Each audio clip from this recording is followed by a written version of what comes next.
மதுரையிலிருந்து உங்கள் மாவட்ட செயலாளர் எஸ்.ஆர். தங்கப்பணி பேசுறேன். வணக்கம்.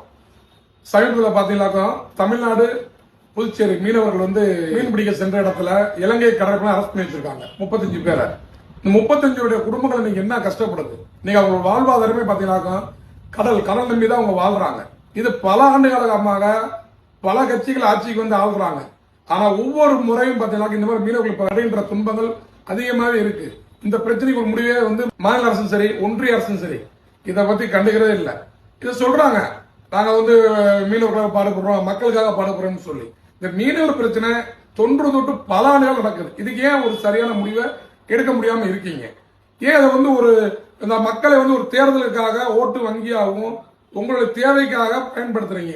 அவங்க ஆட்சிக்கு வந்தாங்கனாக்கா நாங்க இருந்திருந்தா இதுக்கு ஒரு முடிவு எடுத்திருப்போம்னு சொல்றீங்க. இவங்க மறுபடியும் இவங்க ஆட்சிக்கு வந்தா நாங்க இருந்தா இதுக்கு ஒரு முடிவு எடுத்துருவோம்னு சொல்றீங்க. ஆனா பாத்தீங்கன்னாக்கா அந்த மீனவர்கள் பணின்ற துயரங்கள் அன்றாட நடக்கிற விஷயங்கள் பாத்தீங்கன்னா வருஷத்துல எப்படினாலும் சரி இந்த மாதிரி பிரச்சனை நடந்துகிட்டு தான் இருக்கு. அவங்க மீன் பிடிக்கவே பயப்படுறாங்க. கடல் தாய் தான், அந்த கடல் அன்னை தான் அவங்களை காப்பாத்திட்டு இருக்கு. அவங்க குடும்பத்தையும் அதான் வாழ்வாதாரத்துக்கு அதான் மெயின்.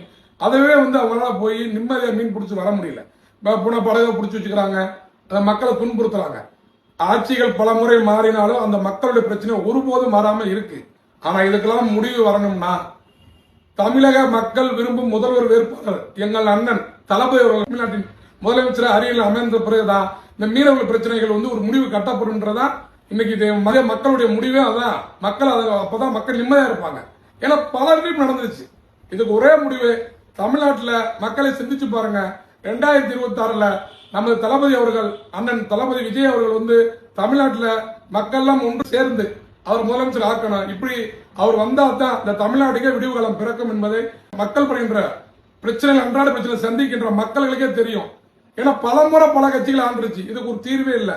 எல்லாமே அரசியல் நோக்கத்துக்காக பண்றாங்க. தளபதி அவர்கள் பாத்தீங்கன்னாக்கா இன்னைக்கு மக்கள் பிரச்சனைக்காக மக்களை காப்பாற்ற சிந்தனைக்காக அரசியலுக்கு வந்திருக்காரு.